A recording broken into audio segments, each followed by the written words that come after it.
Good day, grade 12. So we're going to discuss chapter 3, social responsibility of entrepreneurs, of business ethics and social responsibility.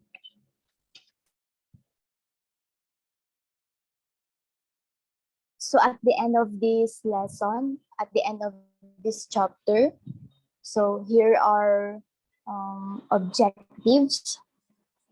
So we should be able to explain or identify the responsibilities and accountabilities of entrepreneurs and accountabilities of entrepreneurs toward the employees, government, creditors, suppliers, consumers, and general public and other stakeholders.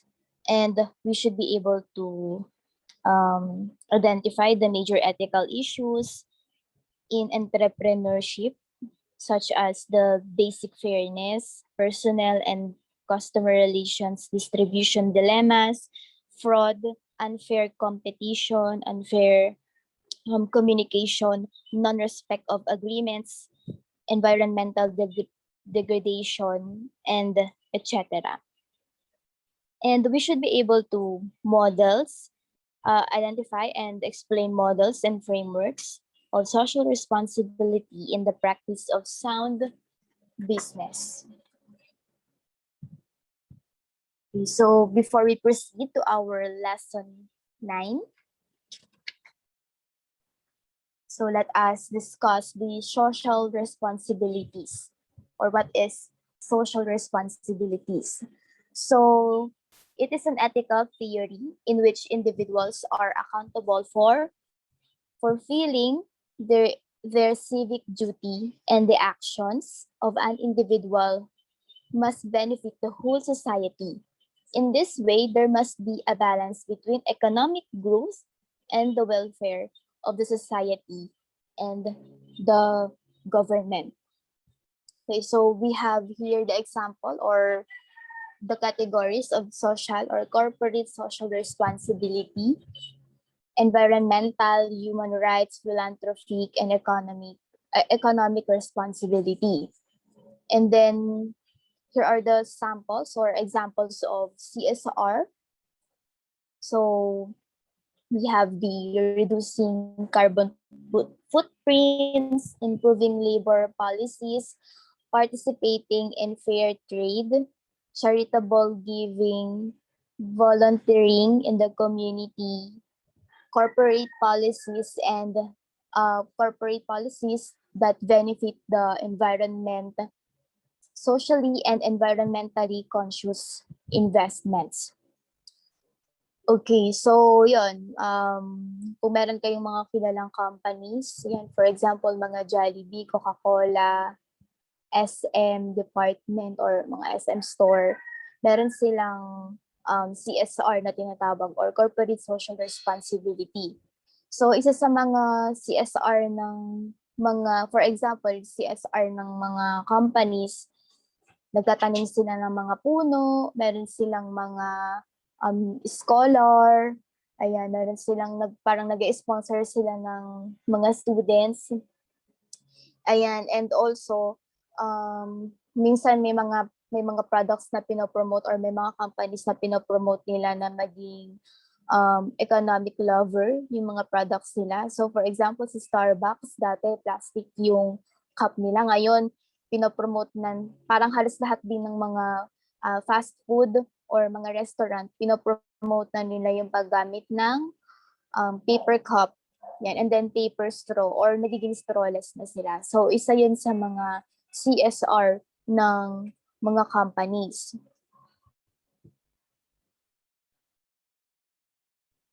Ayun, so pwede kayo mag-search ng mga other social responsibility ng ng isang company. Ayun, so dapat as a company or as an employer, hindi lang nila ini-aim na na ma-maximize nila yung profit nila. Ayan, maka-engganyo sila ng mga customer para bumili sa kanila.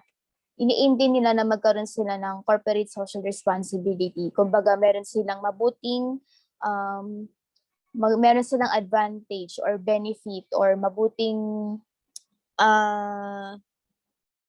tawag dito, good benefit yon sa ibang tao, hindi lang sa customer nila. Ayun. And then sa society, sa environment. Ayun. So, chapter 3, social responsibility of entrepreneurs, lesson 9. So, we're going to discuss the responsibilities and accountability of entrepreneurs.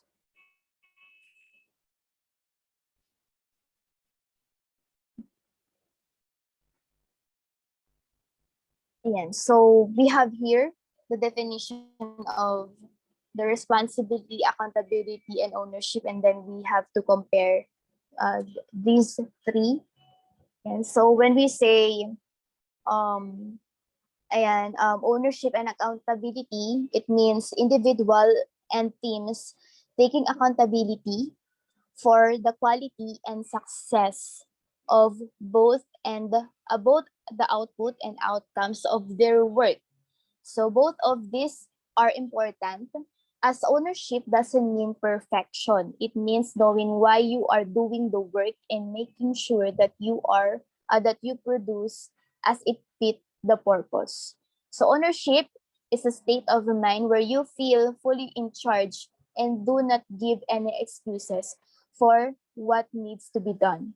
It also means understanding, learning, and challenging rather than mindlessly following the instructions. So yon, pag nag-work tayo, ayan, isa kang crew, ayan, so meron kang ownership doon sa ginagawa mo. Kumbaga, ginagawa mo yung best mo para yung output ng service mo or output ng work mo nakadepende doon sa standard ng dapat na output ng service mo na binigay ng isang company. Ayun yung tinatawag na ownership. Kumbaga, ino-own mo yung work mo, kaya gagawin mo yung best mo.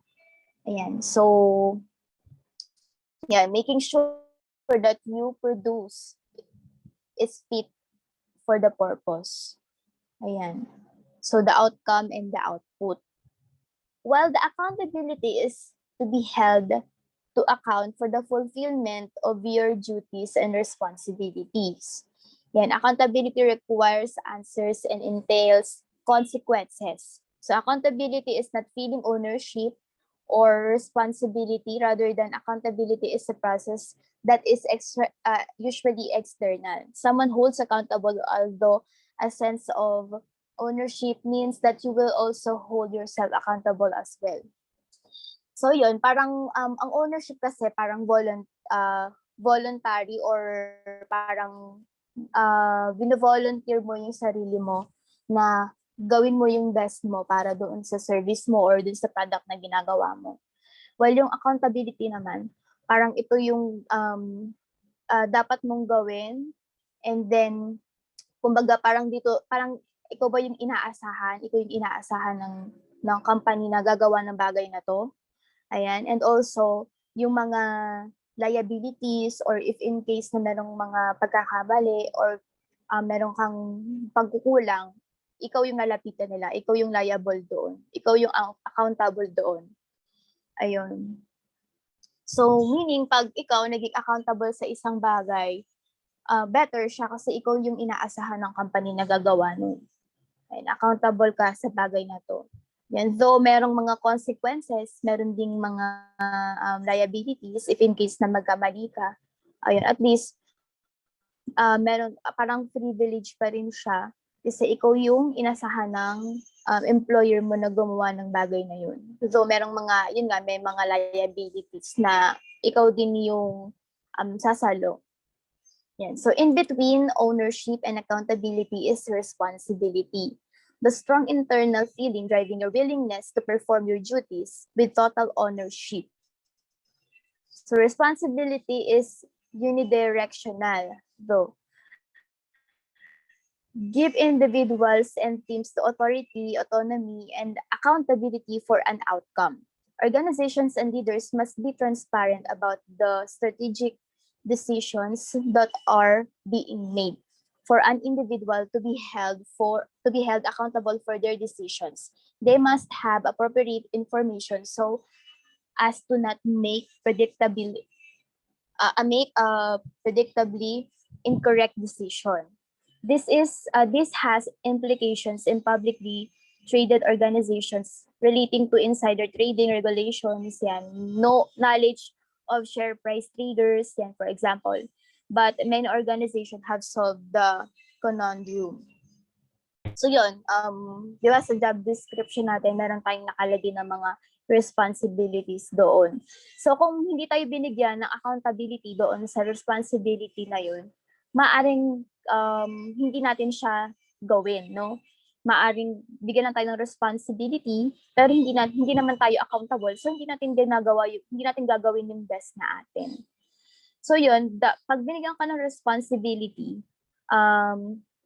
madalas ikaw na rin yung binibigyan ng accountability doon sa responsibility na yun.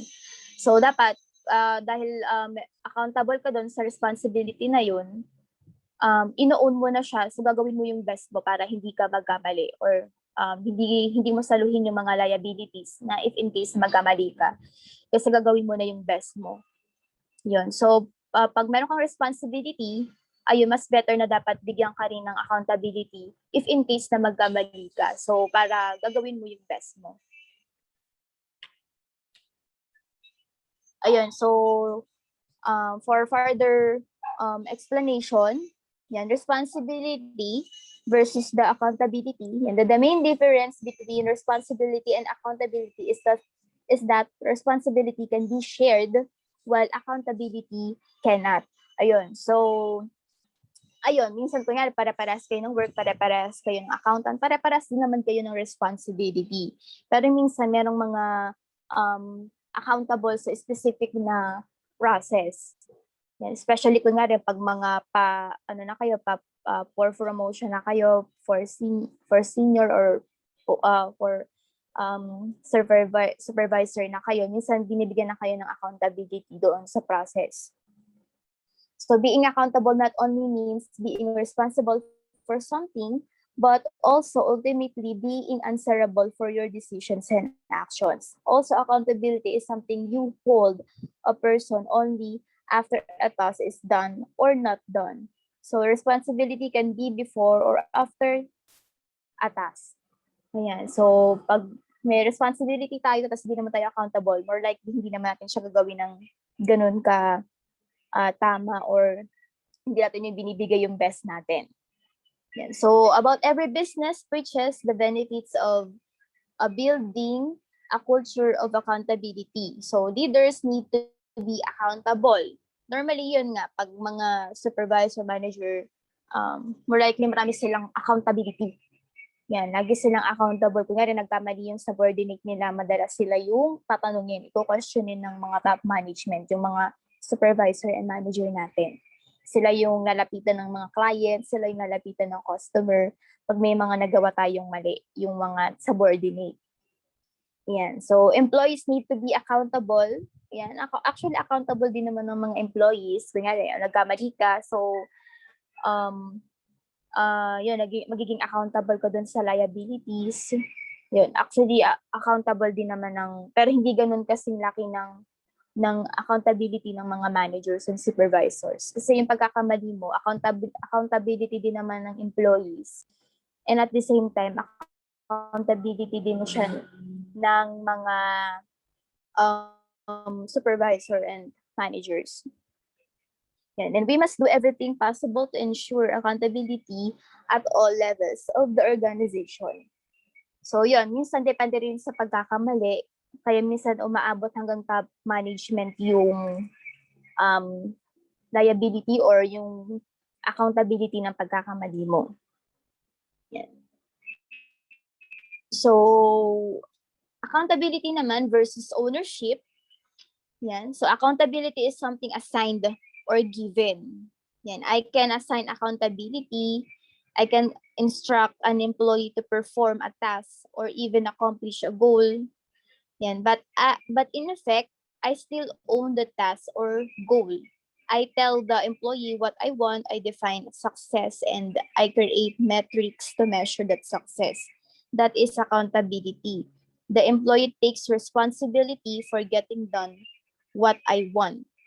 While ownership naman is not assigned or given. Ownership is taken. Yan, voluntary or nagvo-volunteer ka na gawin yung isang task ng with your best, ayan, with all the knowledge and experience ina-apply mo doon. I cannot appoint ownership. It happens when an employee comes forward and says, I'm going to make this happen. Here's what will I do. Here's what will I accomplish. And here's how I will measure progress. So ownership means saying you will is unnecessary because employee has already said, I will. Yeah. People who take ownership naturally have the habit of exposing problems because those issues get in the way of their success. They want to overcome problems, so they will raise issues, admit short-term failures, and ask for help, all because they want to succeed. People given accountability, on the other hand, tend to hide problems. They tend not to raise issues. They tend not to ask for help. So yung accountability, ina-assign manager, while yung ownership naman, volunteer siya or ino-own or tinitake na ng mga employees.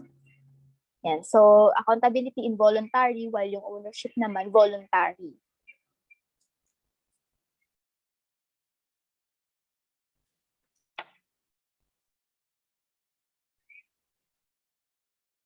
Okay, so for our activity, ito naman, ilalagay ko naman siya sa Clipper.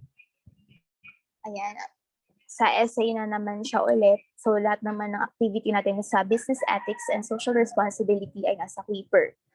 Ayan, so for activity number 1, so number 1, what is the difference between responsibility and accountability? What is the difference between accountability and ownership? And is responsibility important for the business owners, and why?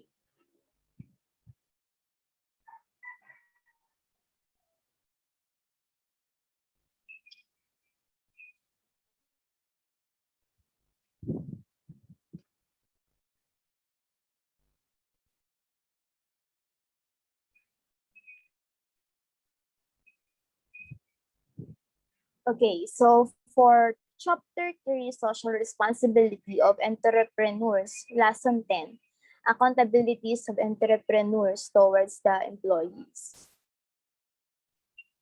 And so I'll be giving examples of responsibility of entrepreneurs toward their employees.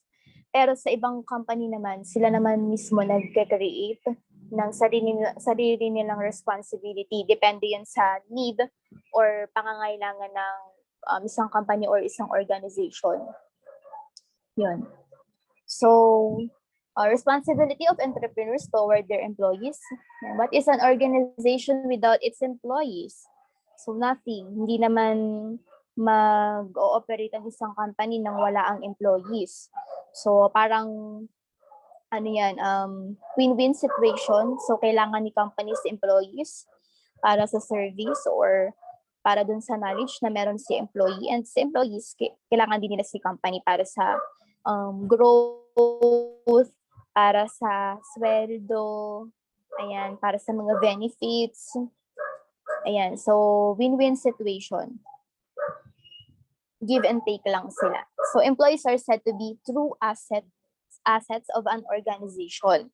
Even the best of technology or best infrastructure would not be much use if employees do not perform up to the mark and are not satisfied with their current profiles. So as they say, charity will always begins at home. So the first and the foremost responsibility of an organization towards its employees is to ensure that they are happy and satisfied with their jobs.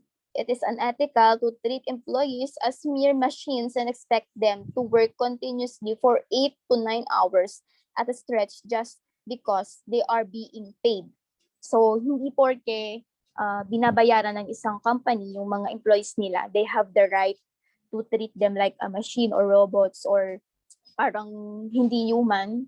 Ayan, so dapat sa company, dahil nga win-win situation kayo, dahil hindi naman mabubuhay ang isang company, hindi mag-ooperate ang isang company na wala ang employees. So dapat itrato nila ng maayos sa mga employees. Yan.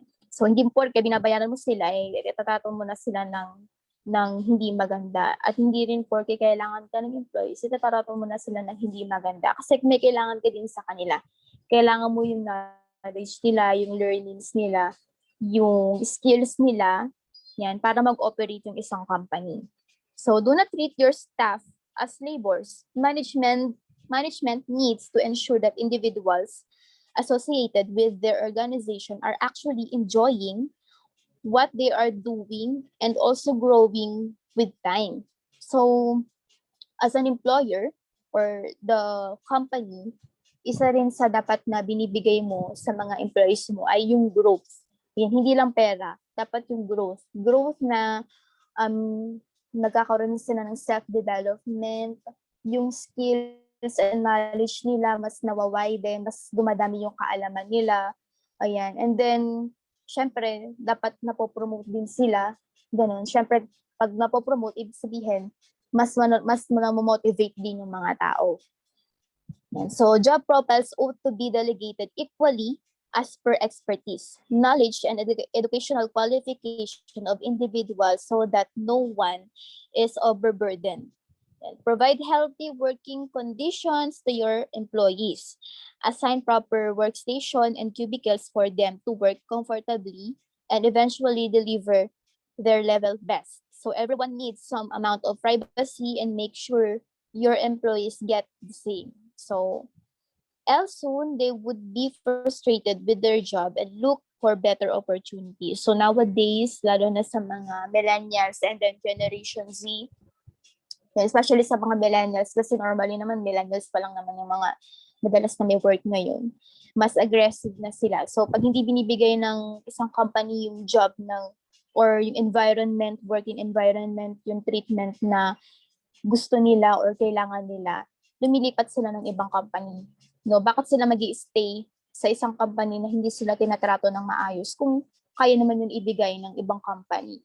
So yun, unlike sa mga dating yung mga old generation, yan, mga boomer, yan, kaya nilang magstay kahit 20 years sa isang company. Yun, as long as na babayaran sila, ganun.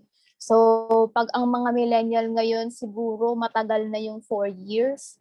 Pag walang growth, tapos walang increase, hindi maganda yung treatment ng management, aalis yan. Siguro 2 years kaya nilang mag-TS, ganun. So, as an employer, yan, you should try to sit with your employees from time to time and try to find out whether they are happy with their job or not. And if at all they are facing any problems in the system, it is the responsibility of the management to look after the safety of its employees. Ensure your office building is resistant to fire and earthquake. You cannot play with the lives of so many individuals. Till the time an employee is an official duty, it becomes the responsibility of the organization to assist him or her in case of medical emergency or other serious concern. If one of your engineers get hurt at your site, it is your responsibility to immediately take him to the hospital and provide basic medical assistance. So, yun, pag mga earthquakes and may mga, kunyari sa sobrang pagod na himatay, accountable yung employers doon sa employees na napahamak.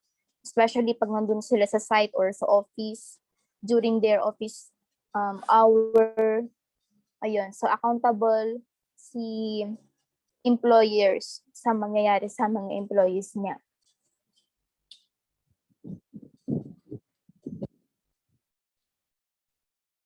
Okay, so yun yung mga examples ng mga responsibilities. So ito naman, ito yung list ng parang common na responsibility din ng entrepreneurs or mga employers sa kanilang employees. So employee payments and taxes. So as a business owner, and employer, it is your responsibility to pay your employees. You should ensure they receive at least the minimum wage per hour. For the state in your business operates, you should pay each employee the money you owe them for or working in a given minimum period.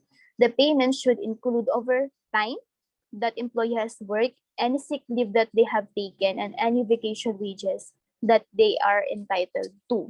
So, saan ba natin ito nakikita? Madalas nakikita natin ito sa labor code. So, dapat as an employee, magbasa ka din ng labor code para malaman mo kung ano ba yung karapatan mo.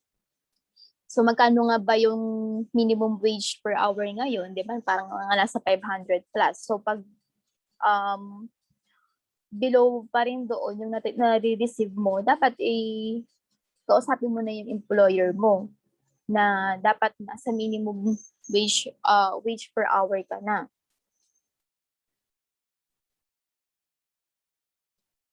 So the IRS and the government, the state government as well as the IRS have requirements when it comes to such things as federal and state taxes. So mga taxes naman do, Social Security and Medicare. You should make these payments out of wages paid to each employee who is employed at your business. So meron tayong mga PhilHealth, SSS, ayan, at mga pag-ibig pa nga actually. So yun, parang as an employee ko yung mag-aasikaso nun. So, ano yan, mandatory yun. So, binibigyan mo ng, parang magbabayad ka ng SSS, PhilHealth, ng pag-ibig ng employees mo. Employee reporting to employees. You shouldn't just pay your employees. You should also make sure you report to them about their earnings. This is one of the most important responsibilities of the management to its employees. Each paycheck should include a statement that shows their gross pay, the withholdings, the deductions that have been made, and their net pay for the pay period in a particular and the year to date in general. So dapat ayun, pag nagpapasado din tayo, dapat huwag natin kakalimutan yung payslip. Yan, dapat sa payslip doon nakalagay yung breakdown nung naging earnings nila. No, for example, kung may OT, kung may mga deductions such as yung mga SSS, PhilHealth, and pag-ibig natin, i-include natin doon yung tax na binayaran nila, ganun. And then, mga holiday na, paid holidays, so dapat included yung doon. So, maintaining safety standards, it is a requirement of the federal government that you maintain a work environment that is safe for your employees. The level of safety should be in accordance with the specific standards set by the Occupational Safety and Health Administration for the industry in which your small business operates. So, actually, parang monthly ata or quarterly or yun, chine-check yan ng mga auditors if nasa standard pa ba yung yung office nyo or yung work environment nyo. For example, kung meron bang fire exit, fire extinguisher, kung yung elevator nyo ba up to date yung up to date siya yung mga permits nun. Baka kasi sobrang tanda na ng elevator nyo, kailangan nang i-renovate kasi maaaring mapahamak yung mga employees. So dapat yung mga ganong requirements, i-check din siya ng mga entrepreneur kasi responsibility nila yon. Responsibility nilang mag-provide ng safe na environment or office sa mga employees nila. Kasi if not, if may mangyaring masama sa employees nila, magiging accountable sila doon. Maintaining proper equipment and tools, make sure that each of your employees uses the correct equipment and tools that are safe for their particular industry that your business operates in. That is another responsibility. And that is another responsibility that rests on you as the business owner. So yon, especially sa mga construction worker, dapat nagpo-provide tayo ng full set or ayan, yung kompletong equipment, dress code, ayan, na kailangan nilang gamitin para mag-work. Kasi if not, pag hindi natin na-provide yung mga equipments na kailangan nila. Pag may nangyari sa kanila masama, magiging accountable na naman tayo. Obtaining and maintaining insurance, while above section was all about the measures you can take as a business owner to ensure that your workplace is as safe as it can possibly be. The fact is that you can never fully cover your bases. There will always be a risk that accidents will happen. So, syempre, meron tayong mga safety precautions, meron tayong mga sinusunod na standard para ma-assure natin na safe talaga yung workplace, pero hindi pa rin natin naman masusure na hindi talaga mag-o-occur yung mga accidents. So, meron tayong mga insurance din. Yan. So, swerte nyo kung yung employer nyo, kaya kayong bigyan ng sarili nyong insurance para ma-assure na if in case na may mangyari sa inyong masama, malalapitan nyo pa rin sila at meron kayong, at hindi mapapabayaan yung family nyo. Workers' compensation insurance. Workers' compensation insurance is a special kind of insurance that covers the medical care expenses of restoring the worker to health, as well as the payment of their wages during the period of they are recovering.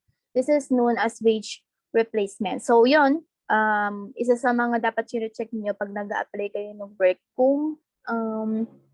kung meron ba silang magandang medical benefit na tinatawag. Ayan. So meron silang mga partners na hospital. Ayun. So swerte kayo pag ang in-applyan nyo merong magandang medical benefits. And so maintaining safety standards, it is a requirement of the government that you maintain a work environment that is safe for your employees. Yan. So, syempre, hindi lang naman employers ang may responsibility. As well as the employees, meron din tayong responsibility sa mga employers natin. So, here are our responsibilities. By following rules, your employees should obey the policies and rules of your organization as well as the instructions they need to perform the work they are supposed to perform. This is the essence of what it means to be an employee. So, actually, bago ka mag-start ng work, meron kayong mga training seminars, dinidiscuss doon yung mga policies ng company, and then hindi mo dapat pwedeng sabihin na hindi mo kasi nabasa o hindi mo alam pag nagkamali ka. Ayun. Pag nagkamali ka, magiging accountable ka doon sa magiging consequences ng pagkakamali mo. Honestly, your employees are expected to be honest in their dealings with and on behalf of your organization. They should not steal from you or lie to you about the business matters. They should also be honest in the way they represent themselves while applying for employment. Ayun, dapat bago ka palang habang nag-a-apply ka palang, naging honest ka na. Yung mga nakalagay sa resume mo, dapat totoo yun. Yung mga habang ini-interview ka, dapat naging honest ka sa mga skills and strengths mo, weaknesses mo, habang ini-interview ka, kasi mag-suffer ka din pag hindi ka naging honest doon sa mga credentials mo. Ayun, also pag nag-work ka na, dapat honest ka pa din if in case na meron kang mga negotiation in behalf of your organization, yan, sa mga customers, dapat maging honest ka. Yan, care and skill. Your employees should employ due care and skill in the job that they have been assigned to do. They should offer the full value of the time or for which you are paying them. So yun, dapat, syempre meron tayong mga responsibilities, dapat ginagawa natin yun with due care and the skill na meron tayo. Confidentiality, the employees is expected to keep secrets of the company and should not disclose confidential company information to an authorized person. So, ayun, pag may mga pag may mga transactions ng isang company, dapat natin siya dinidisclose in public. Yan. Actually, lahat ng nalalaman mo about the company, hindi mo talaga dapat yun dinidisclose sa public. Or else, pwede ka nilang kasuhan. Yan. Kasi isa rin sa mga pinipirmahan mo, yung confidentiality. Conflict of interest, the employee is expected to disclose any conflict of interest that may arise. This include a relationship that could compromise you as the business owners, including working for a competitor. So yun, pag nagde-decide tayo as an employee, hindi na dapat inuuna natin yung kapakanan ng employer natin pag nagde-decide tayo. Especially during your office hour, tapos yung negotiation mo in behalf of your organization. Lagi nating inuuna yung kapakanan ng employer natin. Care of property, and the employee should exercise care for the facilities, equipment, and overall property of the employer. Since yun nga, pangalawang bahay natin yung office natin, dapat inaalagaan natin yung mga equipments, ayan. And hindi naman porke employer yung nagbayad niyan, hindi na natin siya aayusin, hindi na natin siya gagamitin ng maayos. Okay, so for our activity number 2, ayan, activity number 2 natin, nilalagay ulit natin siya sa Quiver. Ayan, nasa essay naman siya. So, number 1, if you are applying for a job, what responsibility of entrepreneurs you will check and why? And as an employer, what responsibility of employees you will check and why? And as a boss, how can you encourage your employees to do their responsibilities? How do you achieve positive results in telling your employees about accountability? Okay. So if you have questions, you can just send me email or private message in the Facebook. Okay, so that's all for our chapter 3, lesson 9, and lesson 10. And